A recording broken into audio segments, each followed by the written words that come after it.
Hi friends, ఇదేంటో చూసారా? పాలు బన్ను అండి. నేను చిన్నప్పుడు ఇలానే తినేదాన్ని. అయితే నాకు అది గుర్తొచ్చింది, ఎప్పుడు అలా తినాలనిపించింది అనమాట. అయితే అలా ఇక్కడ పాలల్లో నేను బన్ వేసేసి మొత్తం బాగా మెత్తగా చేసేసి తినేదాన్ని చిన్నప్పుడు. నాకు అట్లా తినాలంటే చాలా ఇష్టము.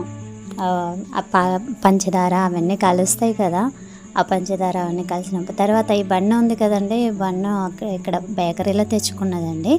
ఇలా ఉన్న బన్నులు ఏంటంటే త్వరగా అయిపోగొట్టేసాలండి. 2-3 డేస్లో అయిపోవాలి.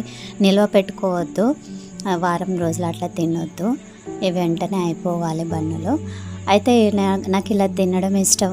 మొత్తం ముక్కలు చేసేసి అందులో వేసేయాలండి. వేసి ఇలా మొత్తం స్మాష్ చేస్తూ ఉండాలి. బాగా మెత్తగా స్మాష్ చేయాలండి.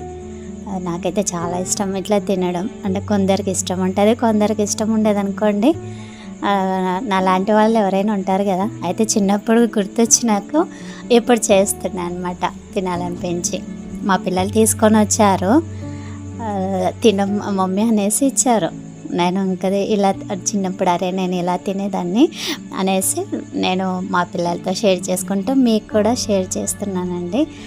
మీరు కూడా ఇలా నాలా ఎవరైనా తింటూ ఉంటే కామెంట్ చేయండి, మర్చిపోవద్దు, షేర్ కూడా చేయండి.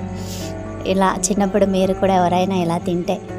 At the same time biscuit కూడా అండి, సేమ్ బిస్కెట్ కూడా గుడ్ డే బిస్కెట్ అవి కూడా ఉంటాయి కదా, అది కూడా ఇలా మొత్తం పాలల్లో వేసేసి స్మాష్ చేస్తూ తినేసేయాలి.